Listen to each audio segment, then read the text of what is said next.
John Wayne called Maureen O'Hara the greatest guy he ever knew.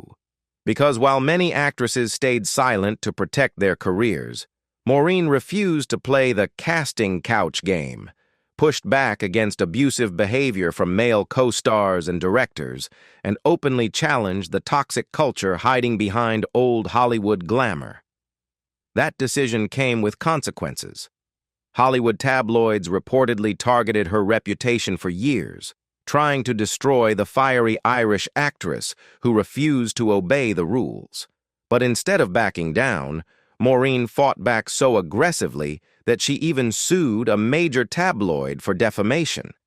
At a time when most stars were terrified of the press, she went straight to war with them. She also refused to let Hollywood change her appearance to fit studio standards. When executives pressured her to alter her face and image, Maureen famously snapped back, "Nothing doing. If that's what you want to do, I will go back to Ireland where I came from and I'll stay like I am." So who were the Hollywood creeps Maureen O'Hara dared to expose? Stay with us to find out. Before Maureen O'Hara became one of Hollywood's toughest and most fearless stars, she was a spirited little girl growing up in Dublin, Ireland. Born Maureen Fitzsimons on August 17, 1920, she was raised in a lively family with 5 siblings in what she later described as an eccentric but unforgettable household. Her father was a successful businessman and part owner of the Shamrock Rovers football club, while her mother, a former operatic contralto and fashion designer, was widely admired for her beauty and singing voice. Maureen later recalled that men would leave their homes just to catch a glimpse of her mother, who was considered one of the most beautiful women in Ireland at the time. When Maureen was only 5 years old, a fortune teller visiting the family made a strange prediction. She told the little girl that one day she would leave Ireland and become famous around the world, but warned that everything could one day slip through her fingers.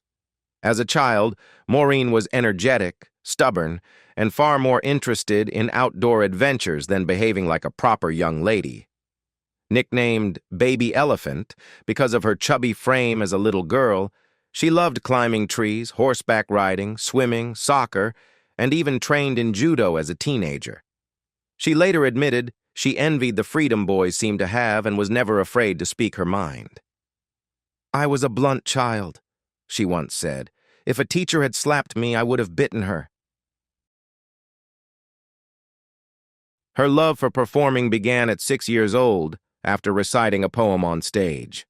From then on, she studied drama, music, and dance in Dublin, quickly showing natural talent.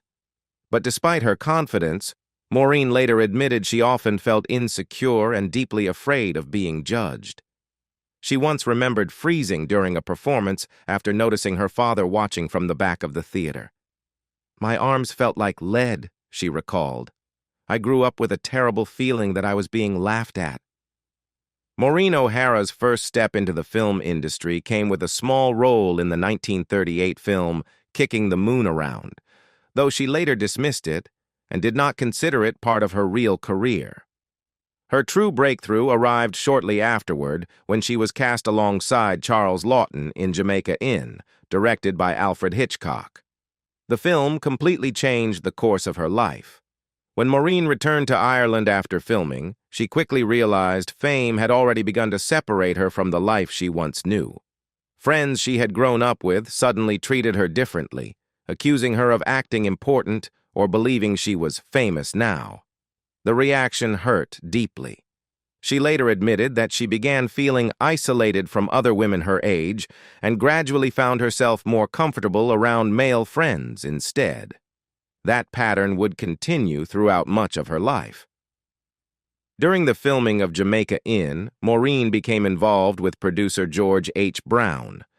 Brown fell hard for the young Irish actress, but Maureen's feelings were far less intense. By then, she was preparing to leave for Hollywood to star in The Hunchback of Notre Dame, a role that would soon make her internationally famous. Before she left, Brown repeatedly begged to see her one last time. Eventually, Maureen agreed, only to discover that he had secretly arranged a wedding ceremony.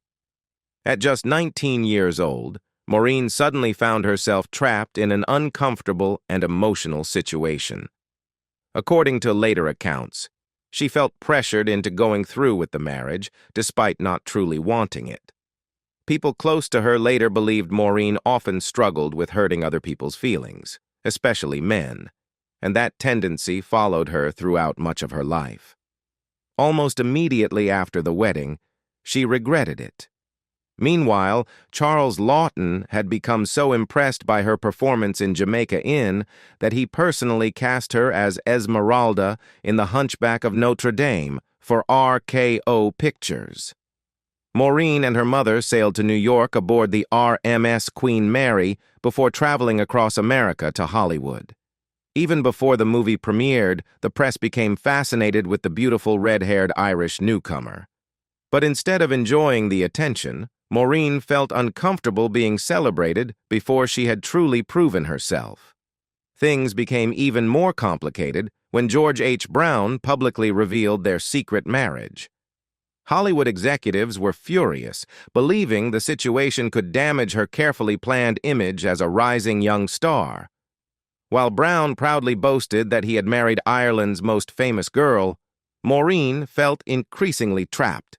Eventually, while remaining in America under studio orders, she quietly had the marriage annulled. Remarkably, after the wedding day itself, she never saw Brown again. The Hunchback of Notre Dame became a major success, and Maureen's portrayal of Esmeralda instantly turned her into one of Hollywood's most talked-about young actresses. Her striking green eyes, fiery red hair, and strong screen presence captivated audiences almost overnight. But behind the scenes, her early Hollywood years were already becoming far darker than most fans realized. During the production of A Bill of Divorcement, director John Farrow reportedly made unwanted advances toward her and allegedly harassed her both on and off set. According to Maureen, Farrow became increasingly aggressive after she rejected him, even bullying her during filming. Eventually, after growing exhausted with the harassment, Maureen reportedly fought back physically and punched him in the jaw, ending the situation herself rather than staying silent. In her early Hollywood years, Maureen O'Hara often found herself trapped in disappointing films with weak scripts and difficult directors. Behind the scenes, many believed her reputation for standing up to powerful men in Hollywood had already made her unpopular with certain studios. After reportedly punching director John Farrow in the jaw for harassing her, Maureen's career seemed to stall, and she seriously considered breaking her contract and returning home to Ireland. Desperate for a fresh start, she begged her agent to help her land a role in John Ford's upcoming film, How Green Was My Valley.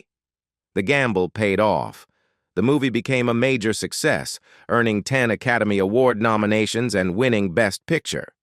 It also began one of the most complicated and emotionally turbulent working relationships of Maureen's life. Over the next 2 decades, O'Hara and John Ford worked together on 5 films. Professionally, Ford admired her talent and strong screen presence, but privately, their relationship became deeply volatile. According to Maureen, Ford's behavior toward her swung unpredictably between affection and cruelty. He reportedly sent her emotional late-night letters filled with longing and obsession, writing things like, "God, I long for you, I dream of you." But that affection could quickly turn aggressive. Maureen later claimed that Ford once punched her in the face on set in front of crew members who did nothing to help her. Rather than walk away, she endured the humiliation because she believed surviving those moments proved she was tough enough to survive Hollywood. It was an attitude many actresses of that era were forced into. Believing strength meant tolerating abuse without complaint. By the mid-1940s, Maureen had become one of Hollywood's biggest stars, but controversy and rumors constantly followed her. During the release of The Spanish Main, another actress publicly accused O'Hara of making unwanted advances toward her in an elevator. Maureen fiercely denied the accusation and believed it was a publicity stunt designed to generate attention. Still, the rumors spread quickly. Because O'Hara was outspoken, athletic, and considered more masculine than the typical Hollywood actress of the era, gossip about her sexuality continued circulating for years. Her working relationships with male co-stars also became increasingly tense. While filming The Foxes of Harrow, O'Hara clashed constantly with Rex Harrison, whom she described as rude and arrogant. Harrison reportedly mocked her during scenes and even accused her of anti-Semitism, accusations she strongly denied. Despite the hostility behind the scenes, critics still praised the pair's chemistry on screen. But perhaps the most painful relationship remained the one with John Ford. By the time they worked together on The Long Gray Line, their bond had seriously deteriorated. Ford allegedly insulted her openly on set and deliberately tried to provoke her. According to later stories, Maureen also suspected Ford was hiding aspects of his personal life and believed he feared she knew too much about him. Years later, reflecting on their turbulent relationship, Maureen came to a surprising conclusion. "For years I wondered why John Ford grew to hate me so much," she said. "I realize now that he didn't hate me at all. He loved me very much and even thought that he was in love with me." Despite her struggles with John Ford and other powerful men in Hollywood, Maureen O'Hara built a reputation as one of the toughest women in the industry. Her outspoken personality often earned her labels like bossy or difficult, but those who knew her best respected her honesty and strength. One of her closest friends was John Wayne, who famously called her the greatest guy I ever knew. Wayne admired the fact that O'Hara refused to tolerate Hollywood nonsense and never let powerful people intimidate her. Their friendship lasted decades and became one of classic Hollywood's most famous partnerships. O'Hara also maintained relationships with influential studio executives like Darryl F. Zanuck and Harry Cohn, even though Cohn had a notorious reputation for mistreating actresses. Still, executives respected Maureen because she spoke to them fearlessly and refused to play Hollywood's games. Unlike many stars of the era, O'Hara avoided the heavy party lifestyle. She rarely drank, did not smoke, and tried to maintain conservative values on and off screen. Early in her career, she even refused to smoke or drink in films because she worried about disappointing her strict Irish family. Her refusal to participate in Hollywood's casting couch culture eventually made her a target for rumors and whisper campaigns. "They spread around town that I am not a woman, that I am a cold piece of marble statuary," she once said bitterly. O'Hara believed producers punished her because she refused to let directors and executives treat her like an object. At the same time, she often felt her beauty worked against her, claiming Hollywood assumed attractive actresses could not also be serious performers. Her personal life became equally complicated. In 1941, she married film director William Houston Price, but the relationship quickly deteriorated because of his alcoholism. Although they had a daughter together, O'Hara remained unhappy for years and struggled with the idea of divorce because of her Catholic faith. The marriage finally ended in 1951. Soon afterward, she fell in love with Mexican politician and banker Enrique Parra. The relationship brought happiness back into her life, but it also created new tensions with John Ford, who strongly disliked Parra and often interfered in O'Hara's private affairs. Their once close working relationship gradually turned toxic, filled with jealousy, arguments, and emotional tension. During the promotion of The Long Gray Line, Ford reportedly lashed out at O'Hara publicly with cruel insults about her relationship with Parra. On July 9, 1957, Maureen O'Hara shocked Hollywood by filing a $5 million lawsuit against the scandal magazine Confidential after it published false accusations about her private life and relationship with Mexican politician Enrique Parra. At a time when interracial relationships were still heavily judged in Hollywood, many believed powerful people in the industry wanted to damage her reputation because of the romance. The tabloid claimed O'Hara had behaved inappropriately with Para during a screening at Grauman's Chinese Theater, but Maureen proved the story was impossible by presenting her passport in court, showing she had actually been in Spain filming Fire Over Africa during the alleged incident. The case became historic because she became one of the first major actresses to successfully defeat a Hollywood gossip tabloid in court. Confidential was later found guilty of libel and conspiracy to publish obscene material. At the time, Confidential had a notorious reputation for spreading damaging rumors about celebrities, and many stars quietly supported O'Hara's fight against the magazine. She believed Hollywood insiders targeted her because she refused to participate in the casting couch culture or stay silent when powerful men crossed the line.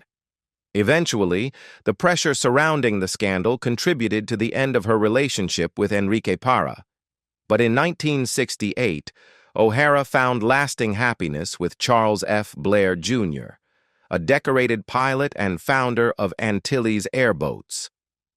Their marriage was deeply loving, but tragedy struck in 1978 when Blair died in a plane crash. After his death, O'Hara took over the airline herself, becoming the first woman president of a scheduled airline in American history. That same year, she was diagnosed with uterine cancer and underwent major surgery. In the years that followed, she survived multiple heart attacks and continued battling health problems well into old age. By 2012, concerns about elder abuse and her declining memory brought more public attention to her final years, and she eventually moved from Ireland to Idaho to live with family. On October 24, 2015, Maureen O'Hara died peacefully in her sleep at age 95. She was buried beside Charles Blair at Arlington National Cemetery. What makes O'Hara's story so remarkable is that she never allowed Hollywood to completely break her. She stood up to abusive directors, fought tabloid lies publicly, resisted industry pressure to change her appearance, and still built an extraordinary career.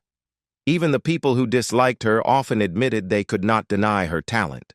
For many fans, Maureen O'Hara remains one of the rare old Hollywood stars who survived the system without surrendering to it.